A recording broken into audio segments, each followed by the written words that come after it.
Hi friends, எல்லோருக்கும் வணக்கம். பாருங்க, கோவிலுக்கு போயிட்டு வந்து சமைச்சாச்சுன்னு ஃப்ரெண்ட்ஸ். கோவிலேருந்து வரும்போது மணி 12. இப்போ சமைச்சு முடிக்கும்போது 2 மணிக்கு முடிஞ்சிருங்கன்ட்டு. ஆனால் இது வேகவே இல்லை, குக்கரில் போட்டு தான் வந்திருக்கு. ரொம்ப சாவல், பெரிய சாவலுங்க. இந்த தேங்காய் தொட்டி உடச்சி போட்டு மறுபடியும் இப்போ ஒரு அரை மணி நேரம் வேக வச்சுருக்கிறேன். இப்போ என்ன சொல்ல போகிறாங்க தெரியல. நல்லா இருக்குன்னு சொல்லுவாங்க, இன்னும் தெரியல. நல்லா இருக்கு. உனக்கு ஒரு தட்டம் எடுத்துட்டு வரல இன்னும்.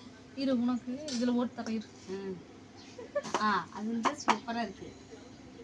உங்கள் அப்பா கிளம்பிட்டு அப்படி ஆரம்பிங்க. நல்லா இருக்குதான்னு பார்த்து சொல்லு. டேஸ்ட்டு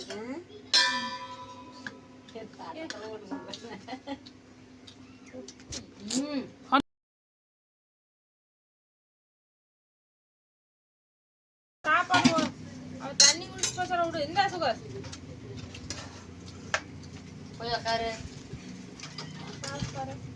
நல்லா பிடிச்சி ரெண்டு கிலோ இப்படி அதுவும் தண்டுறோம். வறுவல் செஞ்சுட்டு குழம்பு வச்சுட்டேங்க ஃப்ரெண்ட்ஸ். குழம்பு வேற அங்கே இருக்குது, எடுக்க முடியாது நம்மளால. நான் எடுத்துக்கிறேன். வேண்டாம் வேண்டாம், இங்கே தான் இருக்குது, சுடுதுன்ட்டு தான் நம்ம எடுக்க முடியல. வா வா வா. ஆராதனா வா.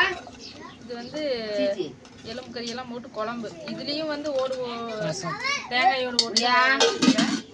அப்புறம் இங்கே வந்து வறுவல். இதான் மதிய சாப்பாடு. எங்கள் அம்மா வந்து சாப்பாட்டுக்கு போட்டு சாப்பிட மாட்டாங்க, ஒரு அரிசி பிறகு. அதான் தயிர் பிள்ளைக்கு கொஞ்சம் பாக்கெட்டில் மண் பிள்ளைக்கு போடு. சீச்சி தான் எடுத்துக்கிறேன். காரம் கட்டாக்குதாம்மா கொஞ்சம் எனக்கு பார்த்துக்கிறேன். இதில் வந்து எலும்பு தான் அதிகமாக இருக்குது, உங்களுக்கே தெரியும். போண்டா கோழி மாதிரி இருக்காது. ஓகேங்க ஃப்ரெண்ட்ஸ், வாங்க சாப்பிடலாம். வறுவல், எலும்பு ரசம். டேஸ்ட் நம்ம வீட்டு சளிக்கு நல்லா இருக்கு. இப்போ அந்த ரசம் மட்டும் ஊற்றி சாப்பிட்டாங்க. ஓகே, நாங்கள் சாப்பிட்றோம். உங்கள் வீட்டில் என்ன ஸ்பெஷல் அப்படின்னு சொல்லி சொல்லுங்கள். பண்ணாரி அம்மனை சிறப்பாக தரிசனம் பண்ணிட்டு வேண்டுதலையும் நிறைவேற்றிட்டு இப்போ திருப்தியாக சாப்பிட்றோம். அடுத்த ஒரு வீடியோவில் பார்க்கலாம். தூரி கட்ட சொல்லி அந்த அண்ணா சொல்லியிருந்தார், சக்திவேல் அண்ணா, குழந்தைங்களுக்கு. ஆனால் நாங்கள் எப்போவுமே தூரி கட்டுறதே இல்லைங்க. ஏன்னா சும்மா இடையில எப்போ நினைச்சாலும் தூரி கட்டி ஆடுறாங்க. இப்போ அந்த குழந்தைங்களும் அதெல்லாம் பெருசாக எடுத்துக்கிறது இல்லை. அப்படியே தூரி ஆடினாங்கனாலும் அவங்கள ஒருத்தர் கவனிச்சுட்டே இருக்கணும் பக்கத்தில் நின்று. அவங்க கேட்கறதுல பெருசா, அதனால நாங்கள் கட்டுறது இல்லை. வர்ற வழியில ஃபுல்லாக அந்த புளி மரத்துல எல்லாம் தூரி தான். இவ்வளோ சும்மா ஃபாஸ்ட்டாக ஆடுறாங்க. நம்ம நான் சின்ன வயசுல ஆடுவேன், இப்போலாம் ஆடுறது இல்லை. ஓகே, பார்க்கலாம். முடிஞ்ச சாயந்தரம் தூரி கட்டி கொடுக்கலாம் வேப்ப மரத்தில்.